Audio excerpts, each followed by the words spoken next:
ನಾನು ಈಗಾಗಲೇ ಹಿಂದೆ ಹೇಳ್ದಂಗೆ ಜನರ ಸಮಸ್ಯೆ ಆಲಿಸಲು ಒಂದು ಹೊಸ ಇಲಾಖೆಯನ್ನು ಪ್ರಾರಂಭ ಮಾಡ್ತಾ ಇದ್ದೇವೆ. ಒಬ್ಬ ಮಂತ್ರಿಗೆ ಆ ಇಲಾಖೆಯ ಜವಾಬ್ದಾರಿಯನ್ನು ಕೂಡ ವಹಿಸ್ತಾ ಇದ್ದೇನೆ. ಅದು ಪ್ರಜಾಸೇವೆ ಇಲಾಖೆ ಅಂತ ಹೇಳಿ ಅದಕ್ಕೆ ಕರೀತಾ ಇದ್ದೇವೆ. ಯಾರದೇ ಗ್ರೀವೆನ್ಸಸ್ ಇರಲಿ, ಜನರ ಸಮಸ್ಯೆ ಇರಲಿ, ಪ್ರತಿಭಟನೆ ಮಾಡೋರಿರಲಿ, ಅವರ ನೋವುಗಳನ್ನು ಹೇಳ್ಕೊಳ್ಳಿಕ್ಕೆ, ಅವರ ಸಮಸ್ಯೆಗಳನ್ನು ಬಗೆಹರಿಸಲಿಕ್ಕೆ ಸರ್ಕಾರದ ಆ ಇಲಾಖೆಗೆ ಸಂಬಂಧಪಟ್ಟಂಥ ಅಧಿಕಾರಿಗಳಿಗೆ ಆ ವಿಚಾರಗಳನ್ನು ತಲುಪಲಿಕ್ಕೆ ಈ ಇಲಾಖೆ ಕೆಲಸ ಮಾಡ್ತದೆ. ಇಲಾಖೆಗೆ ಸೂಕ್ತವಾದಂಥ ಅಧಿಕಾರಿಗಳು ಕೂಡ, ಒಬ್ಬ IAS ಅಧಿಕಾರಿ ಕೂಡ ಇದಕ್ಕೆ ಅವರಿಗೆ ಸೆಕ್ರೆಟರಿಯಾಗಿ ನೇಮಕವನ್ನು ನಾವು ಮಾಡ್ತಾ ಇದ್ದೇವೆ. ಈ ತೀರ್ಮಾನವನ್ನು ಇವತ್ತು ನಾವು ತೆಗೆದುಕೊಂಡಿದ್ದೇವೆ. ಅಭಿಯಾನವನ್ನು ಅವರು ಕಂಪಲ್ಸರಿ ಮಾಡಲೇಬೇಕು. ತಿಂಗಳಿಗೆ 2 ದಿನ, ಮೊದಲನೇ ಶನಿವಾರ, 3ನೇ ಶನಿವಾರ, first Saturday of the month R third Saturday of the month.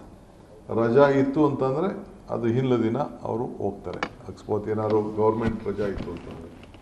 So ಎಲ್ಲ ಮಂತ್ರಿಗಳು ಕೂಡ, ಆ ಶಾಸಕರು ಯಾರು ಆ ಜಿಲ್ಲೆ ಆ ಕ್ಷೇತ್ರದ ಶಾಸಕರು ಇರ್ತಾರೆ ಅವ್ರನ್ನ ಇಟ್ಕೊಂಡು ಸೊ ಅಲ್ಲಿ ಹೋಗಿ ಈ ಒಂದು ಜನರ ಸಮಸ್ಯೆಗಳನ್ನು ಸ್ಪಂದಿಸಲಿಕ್ಕೆ ಆ ಜನ ಪ್ರಜಾಸೇವೆ ಅಭಿಯಾನವನ್ನು ಮಾಡ್ತಾರೆ.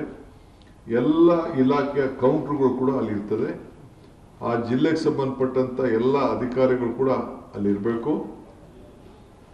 ಏನೇನು ಅವ್ರದ್ದು ಗ್ರೀವೆನ್ಸಸ್ ಇದೆ ಮೊದಲೇ ಅವ್ರಿಗೆ ಜನರಿಗೆ ಆ ಮಂತ್ರಿ ಹೋಗೋದನ್ನು ನಾವು ತಿಳಿಸ್ತೇವೆ, ದಿನಾಂಕವನ್ನು ತಿಳಿಸ್ತೇವೆ.